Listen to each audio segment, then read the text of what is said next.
Hello there. I've seen you walk by our alley before, probably on your way to some objectively inferior podcast. So why don't you do something different? Come into our dark alley and listen to our podcast. You might actually learn something, be entertained, or make a few friends on the way. With no further ado, I'm John. I'm Caden. And I'm Josh. And this is The The Dark, Dark Alley, Alley Podcast. Yeah, whatever. Yeah, okay, yeah, that's fine. Let's go. All right, let's start. So, first topic: how did we first become creative? You want to take the reins, Josh? Okay, yeah.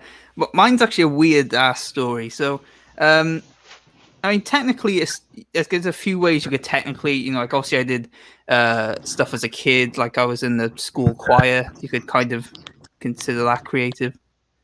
And stuff like that. But really, when it first started, like officially, I guess, is in one of I used to play, wrestling games, games on wrestling, and one of the games had this mode where you could create your own stories in it. So I used to make stories in that, and I did that for years, and then I got my first phone then in 2014, and with my phone, I realized that now it has all these apps on that I can write in, and I thought, oh well, I can kind of continue what I was doing in the video games, but in writing now like that. So yeah, and that's and I started writing like that, and I mean that's it. So yeah, it's a weird origin story, but that's how I started, I guess, technically. Oh, that's cool. I used to watch my friend play wrestling games all the time. And I say watch my friend play games because my thing, instead of playing games, I like to watch people play games. And he would always, my biggest wrestling game memory is like making those signs that say "Hi, Mom" and stuff like that. Yeah. No, that's super interesting. What about you, Caden? I mean, basically, I think it's pretty simple. From what I can remember, I just remember liking stories. I think probably around like the time I had first read like a Harry Potter novel, and just sort of reading fantasy novels and stuff. And I mean, I was young, like probably between 5 and 7, and then I just wanted to like write some of my own. So I started with fan fiction, and would just like journal in a little notebook, and my mom would get me notebooks, and I would just take it wherever I went. And to me, that was just normal, writing stories that popped in my head. And ever since then, I mean, I've still had that in me. It's just only blossomed with time. Oh, super cool. Thank you. That's interesting because I technically started with fan fiction too, but I remember like I wrote a story basically about like a self insert. It was pretty much going to the South Park universe, and at the time I never viewed that as fan fiction, and I only realized years later, like, oh yeah, that's fan fiction. That's what people do. That's a thing. That's cool. Yeah. What about you, John? Me personally, two different things. I wrote a lot in school. I would always write stories. I found myself liking poetry at a really young age. My mom always tells me about this book. She's like, you need to be a writer. You need to be a writer. She always tells me about this book that I actually had published at my elementary school because I won a contest. Wow, nice. Yeah, and so like I could never, really remember the title of it. So I can't and I don't, it might be one of those things where, a kid wins and then they scrap the book forever. So I don't know if I'm, a technically published author, but as like a 6-year-old, I was.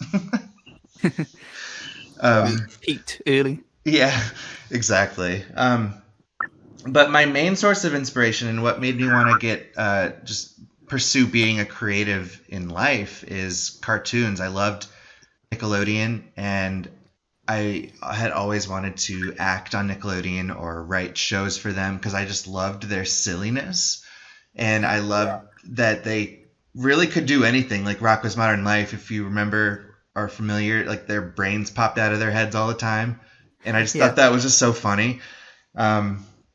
So it started off with writing little bits here and there, and then I got really inspired by like Nickelodeon, like that whole '90s Nickelodeon atmosphere. I actually relate to that a lot as well because the first major thing I guess I ever wrote was something like heavily inspired by Futurama, Cool.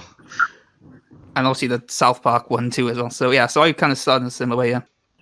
But did we have more to say on the topic? Just genuine question.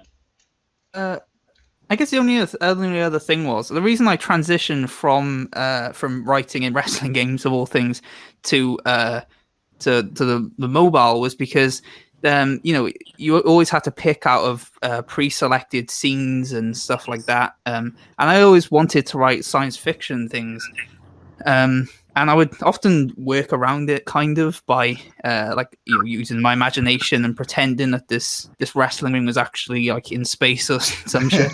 But that's why I loved the writing. Loved having my phone, first ever smartphone, because it allowed me to write absolutely anything. Now, I wasn't just restricted to using my imagination to pretend, it was time traveling or whatever. So yeah.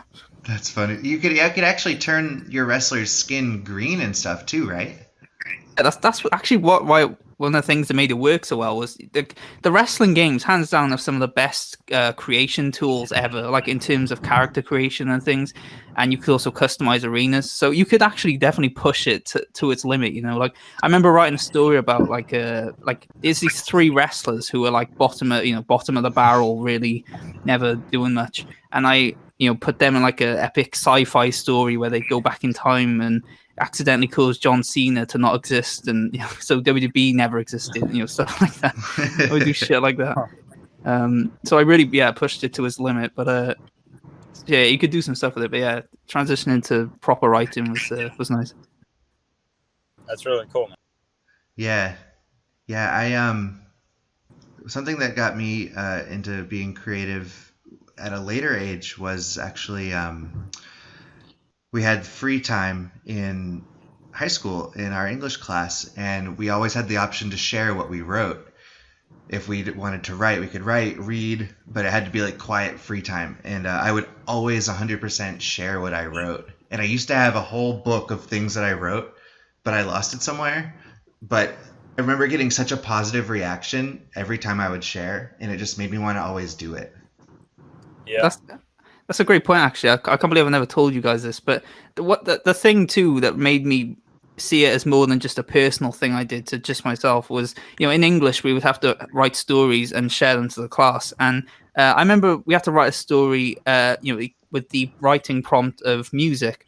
So I made a story about how I knew Eminem before he blew up, and I was saying then I had to read it in front of the class, and that got like a huge applause, huge applause. So that really, as well, kind of, I think that's the moment where I realized, I could actually do this as more than just a personal thing for fun. How old were you then? What was it like? That was in college, like UK college. So I was like 16ish, maybe 16, 17, somewhere around there. Okay, yeah. When you said everyone was applauding, I imagined like confetti dropping from the ceiling. And they like lifted you up on their shoulders. It wasn't quite that, but it was nice anyway. Josh. Then Eminem came in. Eminem. Because the thing was, Josh Bray. Yeah, because the thing as well, one of the scenes was, when Eminem hung himself or tried to hang himself after Infinite failed. So I had that as a story element as well. So that wait, did he actually try to hang himself? I thought he like tried to take some sleeping pills or something. I don't know if it was. I swear I read hanging himself. I don't know, whatever. You might be right, but that's yeah. I think it was hanging himself, and I don't know. Yeah. But either way, it was part of my story anyway, so, and it went over well, so I'll take it. The Dark Alley podcast, where we always inevitably end up talking about Eminem. Yeah. You made it maybe 5 minutes. Steer away. So what inspires us and our biggest inspiration? Do you want to go first? Yeah, I mean, what inspires me is just knowing like what kind of reactions I've gotten in the past. I don't want to sound narcissistic or anything, but like my own personal accomplishments are kind of what inspires me. And I am a very impressionable person. So like, I like to rap and make music. So like if I listen to Eminem a lot, I'll write a lot of stuff that kind of sounds like him. Or if I listen to Childish Gambino a lot, I'll end up taking on like his vibes, and kind of using it with my own personal experiences and yeah, like I kind of just take the vibes I get, and I'm a very like emotionally driven person, so like whatever I feel I tend to write towards. It's whether it's Yeah. in the style of someone else or just straight up me. um, the more and more I do it, the more and more I feel like it's more me and less inspired by someone else. Something I put a lot of work into with YouTube is trying to develop my own style. Yeah. How about you, Yeah, Josh? that's So I kind of take the question in two different ways. I take it as what inspires me in terms of like what I strive for, and also just what inspires me um like to keep like what inspires me in terms of what gives me ideas and that kind of thing. So in terms of what gives like whenever I'm like have writer's block or whatever, I always just watch like my favorite like show, song, whatever album, and that I find that always gives me like so many ideas and whatnot. In terms of what inspires me, uh, just in a general sense, like what you were talking about, it's really I just love the craft, and so I would love to be cemented as someone who who's respected for what they've done with the craft. For respected for being a great writer and all these different things. So I really what inspires me is that motivation to get respect for my work. Yeah, yeah. for sure. Basically, I think we all echo the sentiment of like learning from other creatives and other artists that are working with the same medium we're dealing with at that specific time, whether that be rappers that influence us with our raps, or novelists with books, directors with movies. So I definitely, I'm in the same camp. So I'm in agreement with you guys that usually often hearing music or sometimes watching movies will give me ideas. Or actually, a lot of times I'll get ideas from real life now that I think about it, like having conversations with people or seeing stuff in the news. I feel like there's a lot of things in life you can pull from, and just kind of always having your eyes open, if you will, allows for this breeding ground for creativity, I would say. Good point. Yeah, it's weird. I actually don't seem to draw from real life as much. I am always more just pulling from other people's, from other creative ideas and that kind of thing. So that's interesting. Yeah. Oh, that's really interesting. Since you say that, it'd be really interesting one day in the future to get something completely Josh inspired. Yeah. Because like I said, I think it's because I'm so into the craft side of it. The craft of like, I don't know, like joke structure and the storytelling and stuff like that. So I guess that's why I draw more from that side rather than real life per se, and also because I love sci-fi as well, which is kind of hard to pull from real life, I guess. Yeah. Are Yeah. you are you are you a very organized person, Josh? Oh yeah, definitely. I have everything organized. I remember once in like again college, I had like my Google Drive open or whatever it was, and a teacher lamented like, "Oh wow, you're really organized and everything." So yeah, I'm super like very organizational. Yeah. Oh, that's Says the awesome. guy who got the time wrong tonight.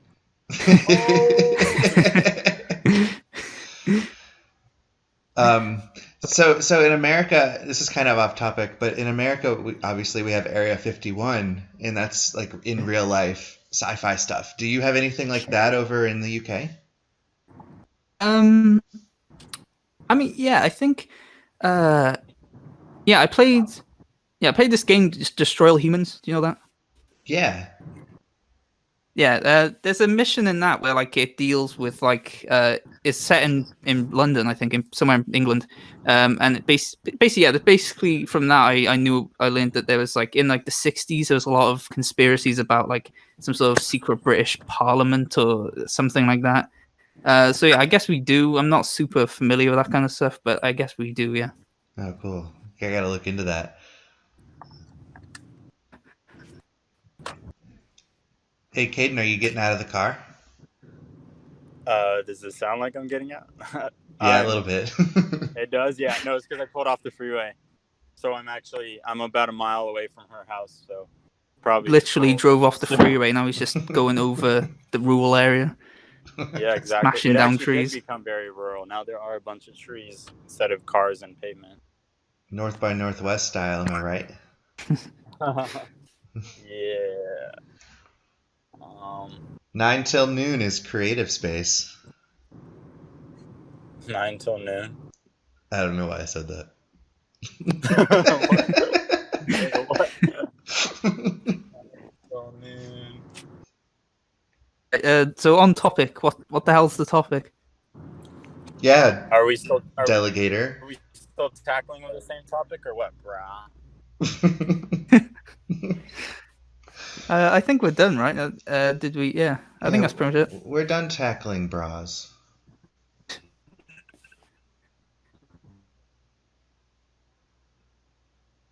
I think that made him self-destruct. That's good. Or no, this isn't the centerpiece. Or is it? Maybe I got my times wrong. Outline our creative processes. That's the centerpiece. All right, so the centerpiece is us outlining our creative processes, if that cut out on the recording. I think we should break this down via stages. So like talk about how planning, and we kind of talked about how we come up with ideas and stuff. But yeah, I guess maybe like break it down to planning, then writing, then any like editing, for example. Break it down like that. So I guess to start with ideas. How do you guys, once you've thought of an idea, do you guys just keep that in your head, or do you write that down? And like, how do you guys do it? I personally have to write it down, or I'll forget it. Like, I have to write it down, and I have to write a little bit of context with it as well. I have a text conversation with myself, and I've had that for years and years. And it just, all it has in it is like blurbs. Like, nothing in there makes sense. But I always have like a little like, what is this kind of section in there too? So I always take a little bit, like for writing rhymes, for example, like I'll write things that rhyme, and then it'll make no sense, but I'll expand on that later. So I jot it down there, and then I take it somewhere else later and expand on it. When I have an idea, I will always, usually I'll have like a general video idea, and then oftentimes I'll think of ideas and ideas for the videos, and I'll just and then I'll just jot them down like in brackets next to the title. So basically, so oftentimes I'll just flesh out an idea over the course of time, and then when it comes to then creating a video or a story, then I'll usually have this pretty nicely fleshed out idea by that point, and then I'll use that a lot of the time. And yeah, I think that pretty much covers that. And then is it pretty easy from there? Yeah.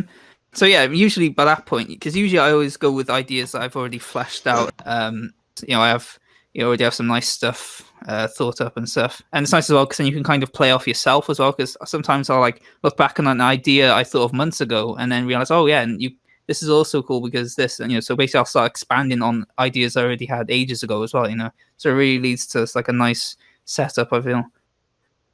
Because then as well, you avoid ever running out of things, I guess, essentially. Like I've got like just folder file filled with ideas and stuff. So yeah, so it works nicely because I'm never have to worry about not having ironically, because I'm fucking up the sentence, but I never have to worry about having anything, not having anything to say then, because I've fleshed out this idea over the course of usually weeks or maybe even months. Yeah, definitely. It'd be really cool to get a peek in there. I know that's super personal. I'm not asking for that, but like when people like die, like it'd be cool to like just open up that vault and just see what comes out. Yeah, I'd honestly love to show that, but I love the mystery element behind releasing a video. Like I don't like, if I told you what ideas I had, and then, I just like it, going into your feed and then it popping up that, oh, this idea. I feel like if I told you beforehand, it wouldn't be as cool, I guess. Yeah, there'd be an expectation behind it then. I guess so, yeah. Like it needs to be like this. Like I've been trying not to tell you guys anything about Exhale just because like I don't want the expectation to, not be lived up to. Yeah, that's a good point Yeah. too. Like for example, like with song leaks, like once a certain song leaks, people expect the entire album to take that direction. Then, Okay. Generally, when I was younger, I kept ideas in my head. Well, actually, that sounds weird to say no, because when I was very young, I wrote when I was okay. So when I was like probably a baby, obviously I wasn't writing, right? But then I don't know, man. I saw Baby Geniuses. So then but then I went through another phase where obviously I still had ideas flowing in, but I think I was like kind of embarrassed to write or whatever. So I didn't write for years. This is probably like a conversation for another time, but then I started writing again. But I guess generally I would say my basic process now is an idea will come to me, and then I'll try and visualize. I think what works best for me is if I can flesh out the narrative. Like if I understand the ending and the beginning, generally then it's fun for me to fill in all the little spaces in between. And that's kind of this guy Sid Field, who wrote kind of what's like considered one of the Bibles of screenwriting. He says that know your ending, then your beginning, then plot point 1 and 2. But basically, I try and understand where I'm going with it, with an idea or a character, and then just let it flow from there, sort of like a causal back and forth, cause and effect. Basically, my basic process now is I'll have ideas in my head, I'll have the basic plotting in my head, and then I'll write it out. And that's essentially how I work nowadays. yeah, because it's always that debate of like, are you someone who just it flows, or are you a plotter, someone who plans it out by stage? So it seems we all seem to fall in that camp of outlining first. Oh, for sure. Yeah. I think everyone shares obviously a bit of both, like or some percentage of both. No one's 100% and 0 of the other. So when it comes to creative processes, I used to actually just keep them all in my head when I was a kid. I mean, I know I mentioned writing down in a notebook. So I think I originally had them in my head, but then at some point, like I picked up the pen and paper and just used to write and write and write. And then I went through a phase where I kind of was, I guess, embarrassed or ashamed to be known as like, oh, this kid's into creative writing. So I stopped for years. Then I got back into it. And now I would say my process is, I feel like it's still evolving, but generally I think my best work lately has been when I listen to music and I kind of have like maybe an idea of a character or a plot in my head. I listen to music, let's say a specific song, and I kind of let that evoke certain images in my head. And I think the important part is I understand the ending and the beginning, which is Sid Field, this guy, he wrote this book called Screenplay. It's a great book, but he mentions that like knowing your beginning and then knowing your ending, then your beginning, and then plot point 1 and 2. So I think as long as I know where I'm going in my head, I kind of just, then I can sit down and start writing, and I usually just write like a chain of events that are cause and effect, starting from the beginning all the way working to the end. So I kind of fill in that huge middle portion on the fly. But I generally have an idea for where it wants to go, like the main character, some other characters perhaps, and then obviously how it starts. But I've noticed I do kind of like starting from the end, which is kind of a weird thing maybe, but I do really like knowing the end. So I think that's generally how I work lately. Very similar. I like to I always have outline the main points, I guess, and then all the in between stuff. And like also one thing I notice as well is like sometimes the themes of the creation sometimes won't immediately connect with me until I'm writing it. So like for example, when I wrote my dog shit novel, like I didn't figure out the themes for that necessarily until like chapter 10. When I was able to look over the first 10 chapters, that's when I then was able to see, oh yeah, this is leaning towards the theme of this. So that's how I tied into that then. Did you know like where you wanted to end up with the novel when you started though? Yeah, like the main plot points, like the beginning, middle, end, maybe like specific scenes and a general character arc and that kind of thing.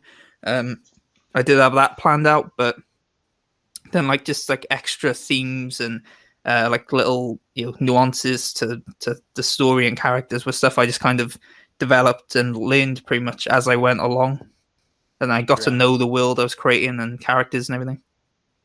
So a mixture of both styles, I guess, in a way, but like heavily outlining first.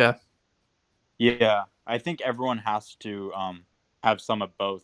Like have a percentage of like you can't be like some terms were like you can't be 100% a gardener that just like plants the seed and watches it grow and you just fly by the seat of your pants, but you can't also be 100% the architect that plots out every single thing so that by the time they write there's like no writing needed to be done. I think everyone works with somewhat of some percentage of both of each one. Interesting. Off topic but not, can you expand on that gardener reference? Oh yeah, someone mentioned it on Reddit. Basically, they said, and I know George R. Martin wrote the Game of Thrones books. I forget if that's even the name for the series or that's just one of the books. But anyway, He's still working on one of them. I think it's like on the 6th book now. And he's known for being what they would say like a pure gardener when it comes to writing. So he does not like plan out anything, plot out any plot points, any character arcs, nothing. He just literally goes in, and he, like they say gardener because it's like the gardener, the writer plants the seed and then they watch it grow, and like they have no idea what the plant's going to look like in its final form. They just let it go whatever way their pen takes them. And it's kind of crazy because, and he's even said this, or his team, I guess people around him have said this, that when you work like 100% like just like a gardener, not plotting out anything, like the revision process is insane, obviously, because you have to like fix and edit so many inconsistencies or just things that need fixing that wouldn't be there as much if you plotted, obviously. I think that's why I gravitate towards the outlining, because as we'll get to, hands down my least favorite part in terms of writing is the editing process. So it is already like pretty bad if you're outlining something, tons of revisions or whatnot, but I can't imagine making that even worse, So I think that's why I gravitate towards outlining.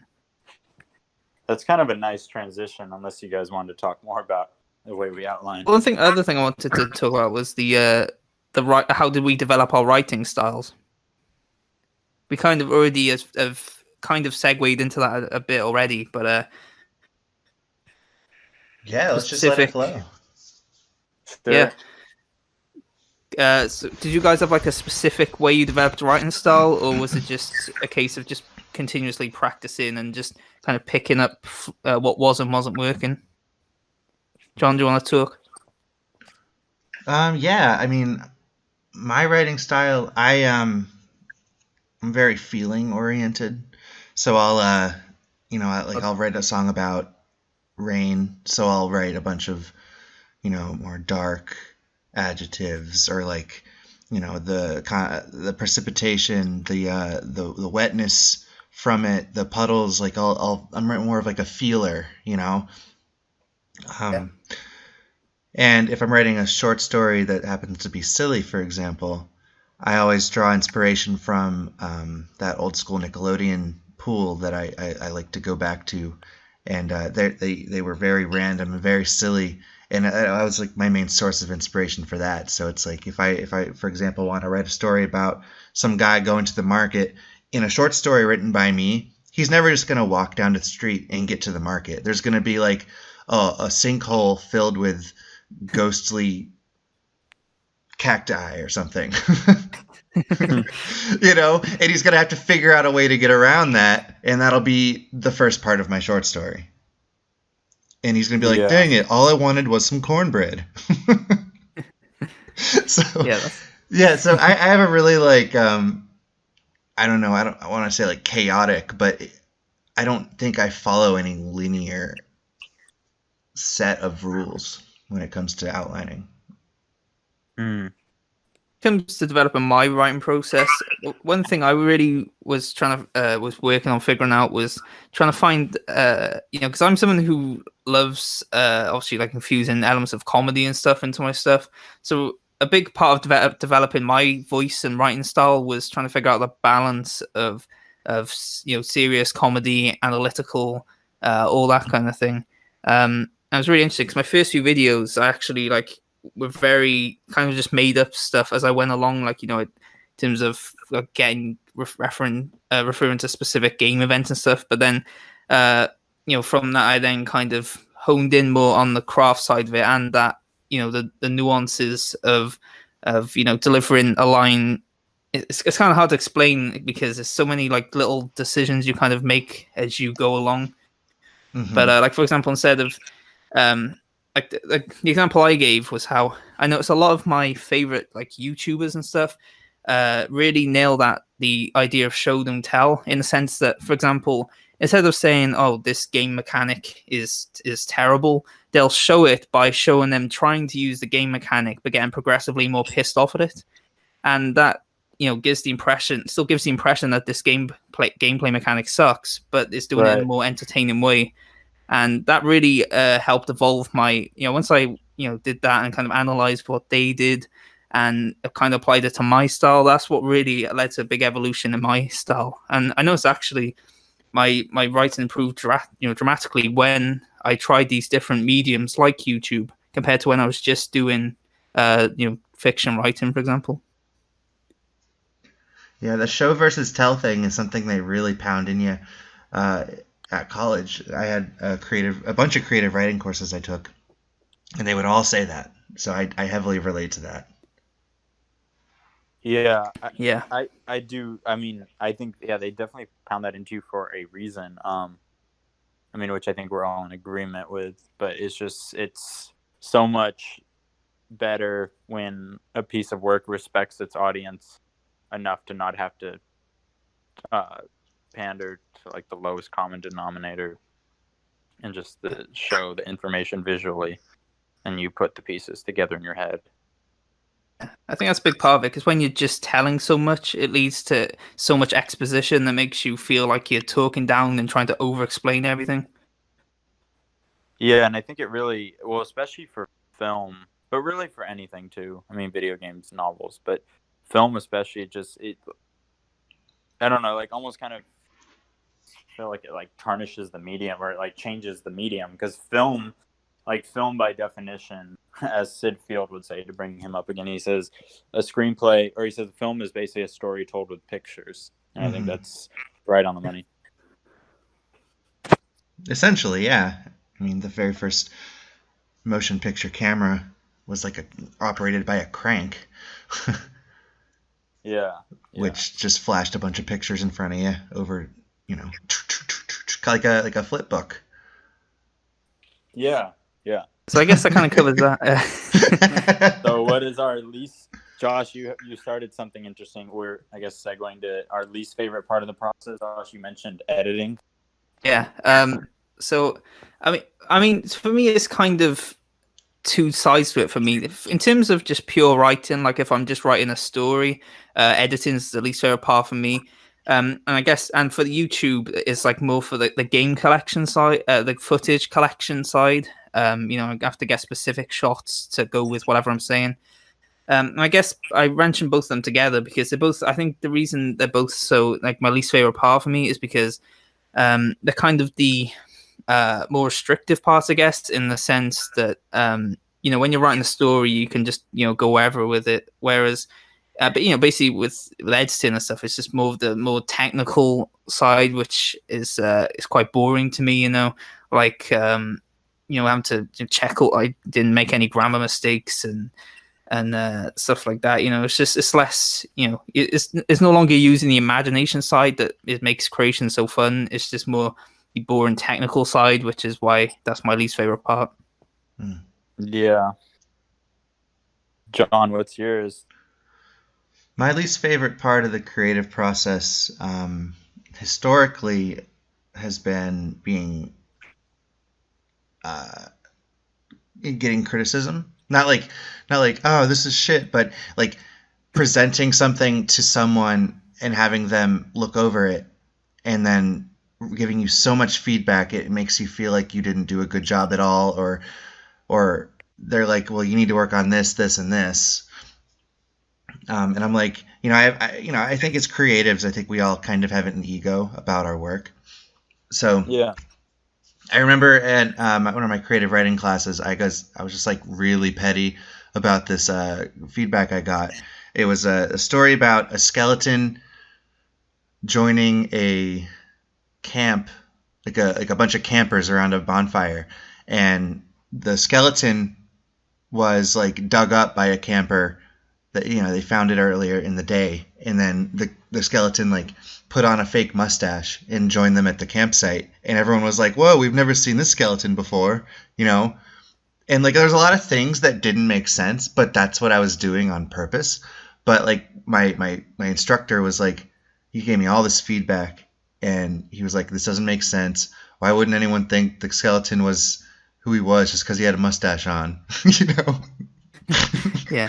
And, That's so, really it's so I went back and I revised it and pointed out everything. I was like, well, it's a mustache because that's just it was his disguise, and historically in like old cartoons that Bugs Bunny would put on a dress, and no one would know it was Bugs Bunny. It was some other entity, and so I explained everything. And my professor the next day was like, "Yeah, I need to talk to you."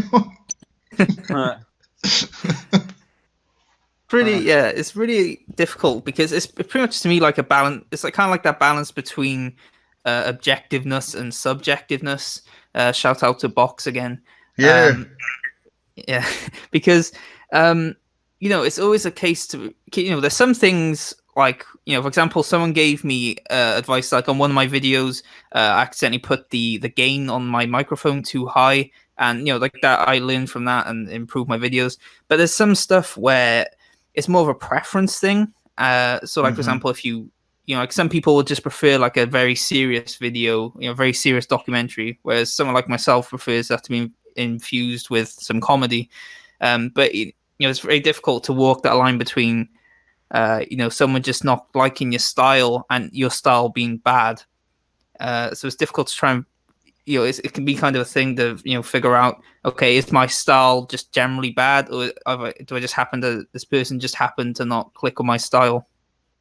Yeah, I mean, I remember in that class, they a bunch of other students had short stories about like this girl battling depression, and then this other person was like working at a soup kitchen, and so it was like all like dark tone type stuff, and then my dumbass short story thrown in the middle of it all. Yeah, that's something that bugs me, like especially with science fiction nowadays. Most science fiction is like really dark and moody and everything, and it seems that any like actual light-hearted stuff like Star Trek, for example, shows that are like Star Trek in tone are kind of shunned more in a way because dark moody stuff is seen as more mature, I guess, and stuff like that. It's an annoying phenomenon to me. Yeah, it's like a reason that like comedy doesn't really have any recognition at the Oscars. Yeah, that is interesting. And same with animation as well. Animation's always shafted in that respect. It's always animation's always seen as like a kid's thing for some reason. Mm-hmm. There's such depth in a lot of animation, and I just shake my head and bite my tongue when I hear people just trashing it. It's like, oh, it's just for kids. Why are you watching a cartoon? It's like, no, not really. It's not. Like, that's a whole different podcast topic right there. Yeah, like one thing I saw on Twitter recently was Eric Cartman from South Park. Yeah. I saw people saying that like South Park promotes anti-Semitism because Cartman's always saying, "Oh, you stupid Jew" and everything. Like that's the whole point. Cartman's a bad guy.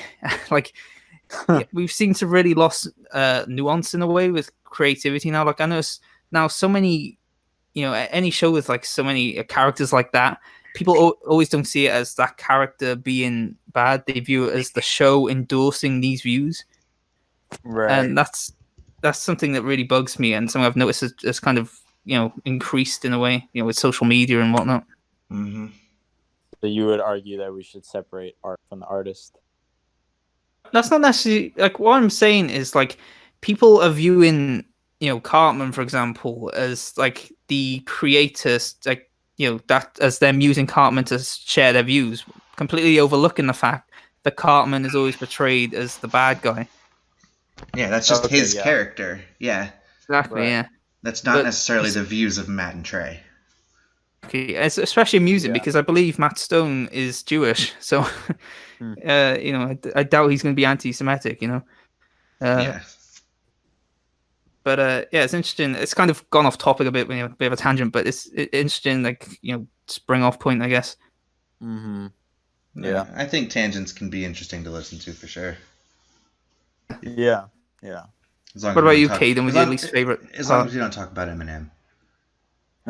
Yeah, there we go. There it is. My least favorite part of the process. Well, when Josh said editing, I definitely relate to that.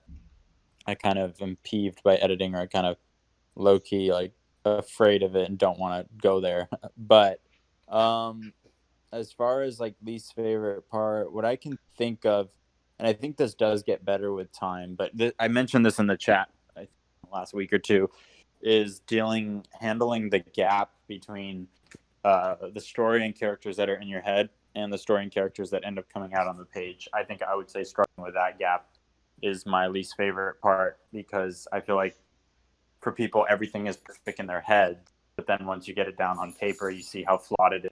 Your inner critic comes out and bashes it very easily, and is just like grappling with that, to me, is sometimes, I don't know, exhausting and like mind numbing. Yeah, I like that thought a lot. Yeah, because like a lot of all these characters we've spent, possibly even months, fleshing out in our head all the little nuances of them.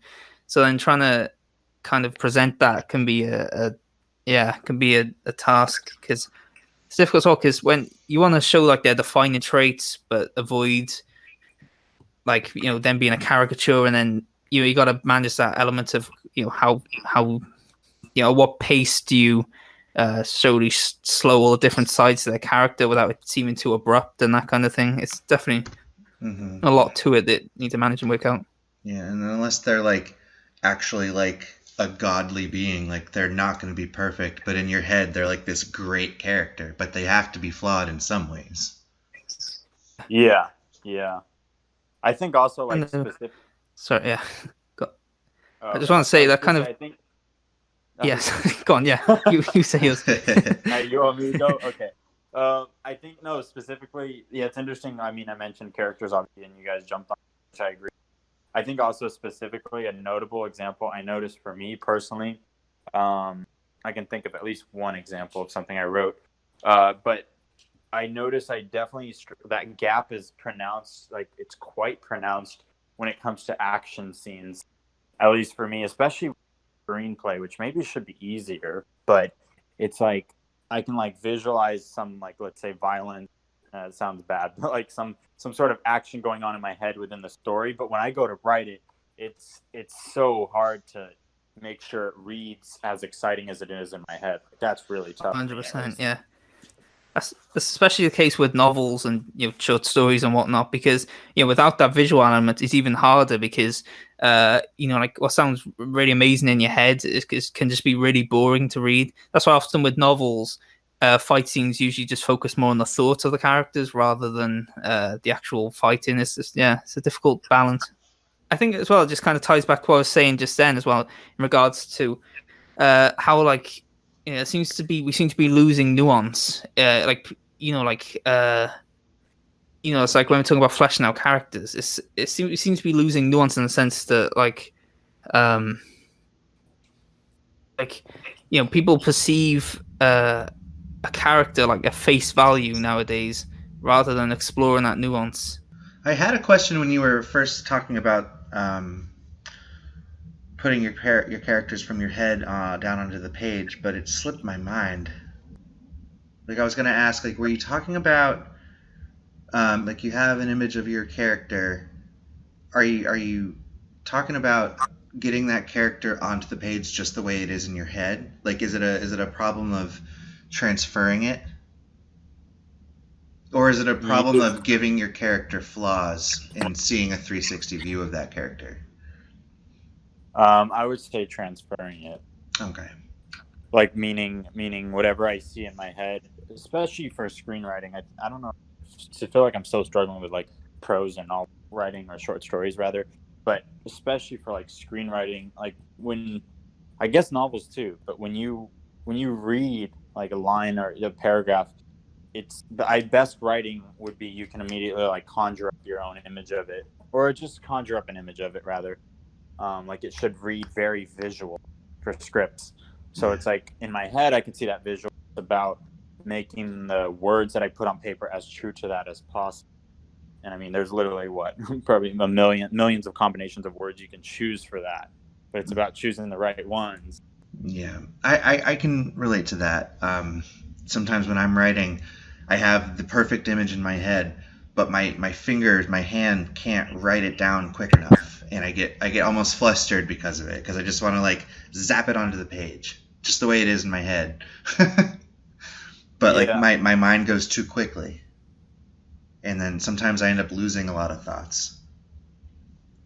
Right. With YouTube, it's kind of the other way around, because I'll often like have like a sequence planned out in my head, which like I love in my head. But then trying to find the exact gameplay footage which presents that well is really difficult, because there's so many games and so many parts you have to find specific parts of, and it can be that can be a problem. That's gotta be fun.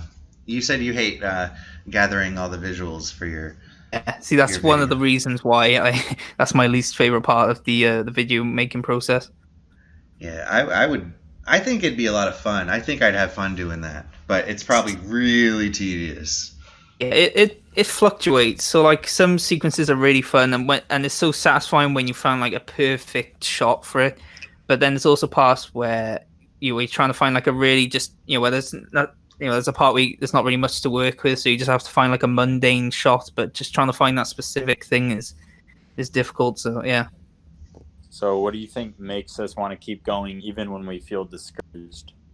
Well, for what I found really helped for me is when I started on YouTube. For the first few videos, I was really like focused on like views and comments and that kind of stuff, and it led to me just it feeling like a chore and me just really not having fun with it. So what I focused more on was the craft side of things, and I believe I mentioned this earlier, but like for example, like improving myself. So like I say, like improving the writing, and like every video I'd always try and do one or two things new from an editing perspective. So I'd always be developing as a writer, editor, etc. I found when I focused on that, not only did it lead to me getting better and me having fun with it, but it then of course led to my videos becoming more popular because they were becoming better. So I find when you just focus more on the and get into the love of the craft and everything, that's when it really, like, that's what keeps me going, is when I'm feeling down, is that side of it, because it's you feel so good when you're good at something, and and that's what makes it work for me. So let's see, what keeps me going even when I feel discouraged. I think, and I honestly, I don't even know if this is like my final answer for this, but right now the mind is sort of like a fatalistic, inevitable mindset, meaning that I feel like at the end of the day, no matter what, whether I'm broke or I'm rich or I'm living in LA or I'm living on the other side of the world, no matter what, I'm always going to have a drive to want to tell stories. Like that's like been one of the first things I've had since I was a kid. So it's almost like inevitable to me. Like no matter how shitty I am at it, or could be at it, whatever, no matter what variables are at play, that constant of wanting to tell stories and characters will always be there. So it's kind of like, well, I didn't even choose this life, it kind of chose me. inevitable. That's awesome. Yeah, I relate to that. So would you say you're a more introspective writer, or like you said, you like to work with characters? Would you call that extrospective? What do you mean by like introspective writer? Like an introspective writer, like writing about yourself. Oh, no, I mean, well, it's interesting you bring that up because I think, and I think there's been various psychologists that have said this, which I kind of agree with, that in every piece of work that a writer produces, there's somewhat of him or herself in it. So with that being said, I think it's inevitable that maybe parts of my personality or parts of my life experiences will spill out into everything I do, even if it's just like little things here and there. But overall, that's not something I consciously generally think about. Once in a while, I will be like, oh, I don't have a character that, I don't know, has this mannerism I have or something. But generally, for the most part, I don't really think like that. I try and come up with creative new ideas. That's interesting. You bring up the every piece of writing someone puts out has some kind of reflection of themselves. It makes me think like, what the hell is up with Stephen King? You know. Yeah. Say with me, I definitely, yeah, I'd say like a lot of the way I portray a world and stuff is often filtered. I would say it's filtered through my worldview. Obviously, if I'm running a specific character, I'll filter it through their worldview. But like I said, in terms of like often, like for example, if I'm like presenting like a dark alley or something, I'll always often like present that in, like with elements of humor, because that's how like I naturally view. I have a dark sense of humor, so I kind of filter it through that. And obviously themes and stuff as well. Like often my thoughts on something. So yeah, I definitely have parts of me in it in that sense. Yeah. Do you guys, like, question for both of you, do you guys think, because I started thinking about this, do you ever find yourself like literally pulling from, like, I don't know, think of like a friend of yours that you might have, for both of you. Do you ever literally, would you ever do something like literally put that person's name in your stories? Like their No. name or who they are as a person, like what they've done. Both. Either or. I wouldn't. Because one of the most fun parts to me is developing original characters and exploring them and seeing what they become and that kind of thing. Because I think one of the reasons I enjoy creating things is kind of that escapism element. That taking myself to these other worlds and whatnot. So I think so incorporating characters which well, people that I know, I feel I would kind of take it out of it for me. I also kind of limit my creativity as well, because I like with these original characters I can do whatever I want with them. Whereas I feel if I'm writing with a real person, I would kind of always be thinking about what would they do, and I feel that would limit me. Yeah, you'd almost be working with like a color by numbers at that point. Yeah. I think that would be an interesting exercise. I don't know if I would really run with the idea and flesh it out into this full-on work, but I think it'd be a good like writing exercise to like pick a friend of yours and make them go somewhere in your story, and then try to see what they would do. Try to be their eyes, try to be in their shoes for like a chapter. I don't know. It's an interesting angle to look at it. It's a different way, but overall, I do agree with you, Josh. I much rather create something original. I think. To be clear, though, or what were you gonna say? I was gonna say. I think like certain names, like I would use a name that It's like, hey, like I know someone named Caden, for example. I might just like that name and want to use it, and have it nothing to do with you, Caden. Right. Funny you say that, because I'm the opposite. I actually almost every character I use, I always use a name that like they have a name that I don't know anyone of, or at least I'm close to in real life, because again that would just remind me of real life, and I feel I would just start writing them. See, that's where I feel like I disagree with that, because and maybe I should have been more precise, but what I'm saying is I'm not, and maybe for you this is different, but what I am saying is I was talking about just using like little tidbits. Like, oh, let's say I have a friend named Jesse. Let me just name this character Jesse, but it doesn't mean he has to have the characteristics of real life Jesse. Or let's say I don't know, let's say I had a professor that used to always eat Kit Kats on their break. Then maybe, I'll have a character that likes to eat Oreos on break. I just mean little drawing from little things like that, not necessarily But that's an that's what entire. I'm saying though. Is I think if I did that, I would then just subconsciously associate that name with them, so I would just end up writing them. You know. Okay, I see pluses and minuses for both of your guys' outlooks on that, because I think like I read director trivia all the time for different movies that I enjoy, and I'm like, oh cool, they put that character in there because that's what their teacher did when they were little. You know, I was like, oh, that's awesome. But you know, I do see your side, Josh, too. It's cool when it can appear as it's seamless and it's like not in your face. Like if that teacher's like organic. Yeah, exactly. If that teacher's name is Mr. Richardson, then I don't know, maybe don't name that teacher in the movie or whatever, Mr. Richardson, but you know, the same type of traits you can exhibit, and it'd be like a nice little fun fact. It's like if that teacher of that whoever gave you that push that you needed to become this person that you are, it's like, hey, it's a nice little hat tip to that person in a way. Yeah, I do like it in that sense. There's like cameos and like minor characters. I think it would be fun in that sense. It's just like my main characters. It's just what I don't like to do with. Right. Like you wouldn't take that character and give them an entire journey. I like it to always be completely original and whatnot. Okay. Yeah, that I understand. Yeah. Sure.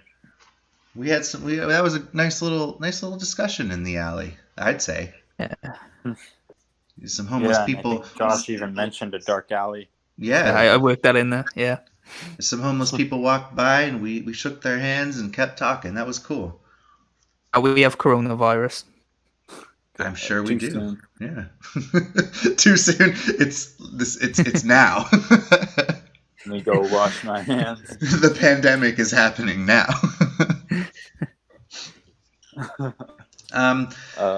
I think my response to the question at hand is, you know, no matter what happens, like kind of like what you were saying, Caden, is I know that's something I'll always have, whether I'm rich or poor.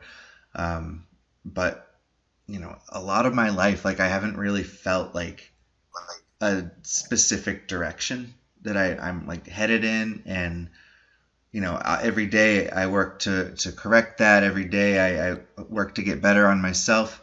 But no matter where I'm at in the journey, I always have this pen and paper that I can do whatever I want with it. And it gives me so much satisfaction.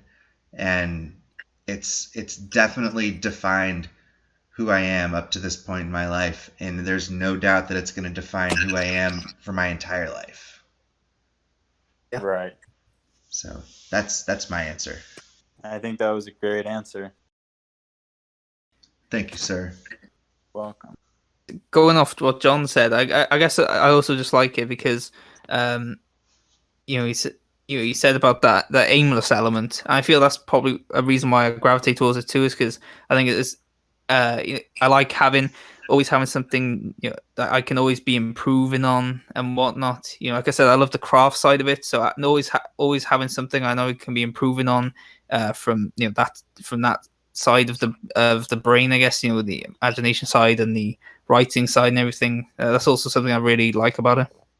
Yeah, and you know, like friends come and go, relationships come and go, even family members die, you know, sadly enough, but like you always have this right in front of you whenever you need it.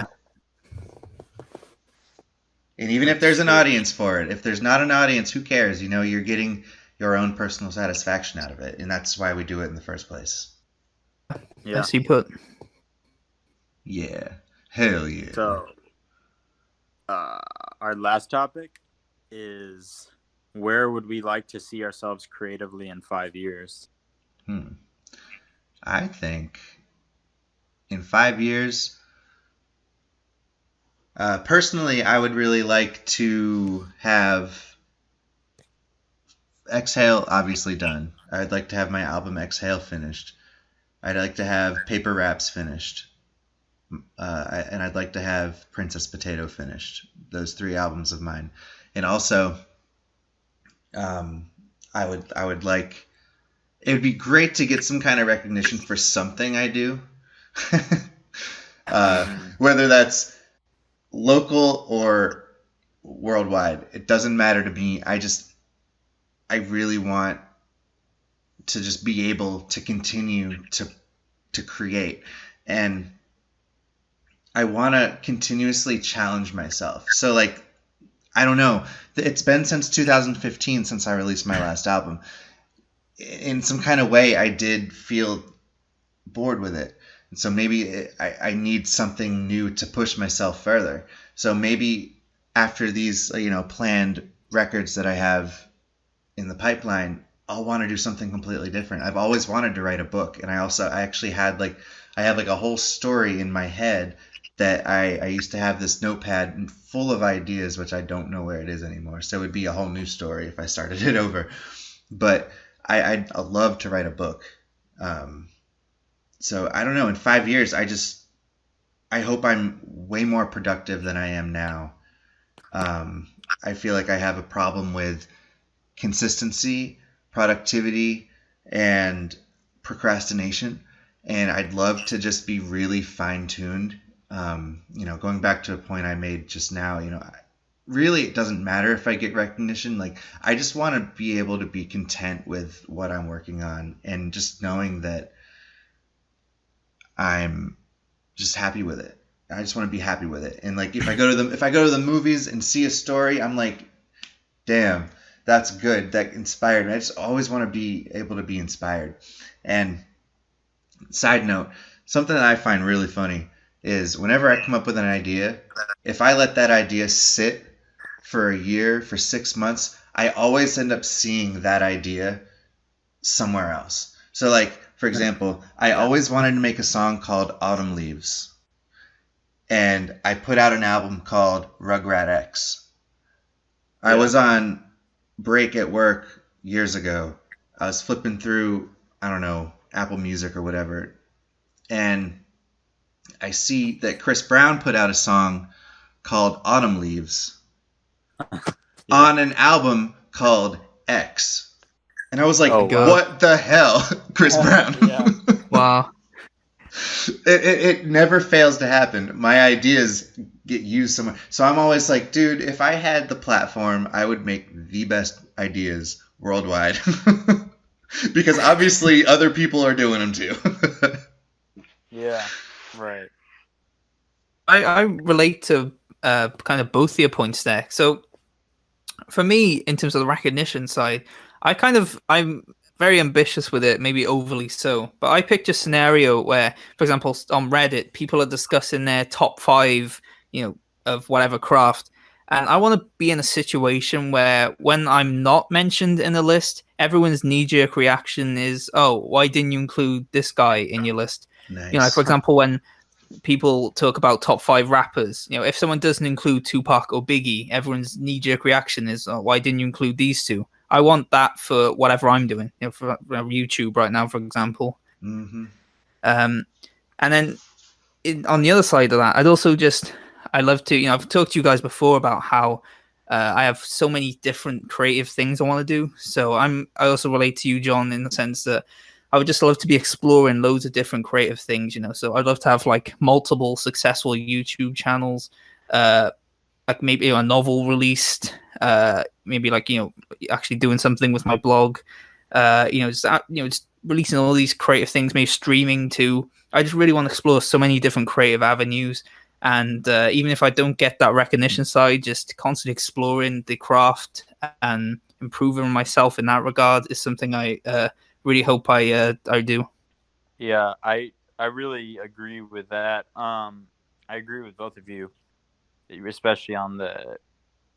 I guess you both mentioned, or John was mentioning more about like exploring and constantly like challenging yourself. And then, exactly. Josh, you were mentioning guess like constantly honing your craft, in other words. And I totally agree with that. It's something we all strive for. I guess so with that being said, that's part of the conversation, and part of it, the other part of it, I guess the simple answer to the question, where I would like to see myself creatively in 5 years, basically, I mean, pretty much what you guys said, but I guess the simple answer is just more output and some level of recognition. So yeah, I would definitely Sums like it to up well. Yeah. more of a portfolio. I mean, obviously talking about 5 years. So obviously more of a portfolio. Novels and screenplays, I would say at this point. And then also, yeah, just have some level of recognition, or at least some people who are aware of who I am, or maybe being involved in some sort of circles where I feel, I guess, respected, or that I'm doing something satisfactory and that has a purpose, which is, I think, generally what people want, like any human wants. Yeah, definitely. Shout out to my friend Prophet Ghost tonight. He got up on stage and rapped some at a local bar, and that's so amazing. And that's something I would really like to do too. I want to be like confident. I want to get more confidence in everything too. Right. Well, sums that up. By the sounds of it. Yeah, it does. All right. Do we have any more points to hit? That was it. So, Well, that was episode 2 of the Dark Alley podcast. Caden, I believe you have something to say. thanks for listening, guys. Thanks for listening.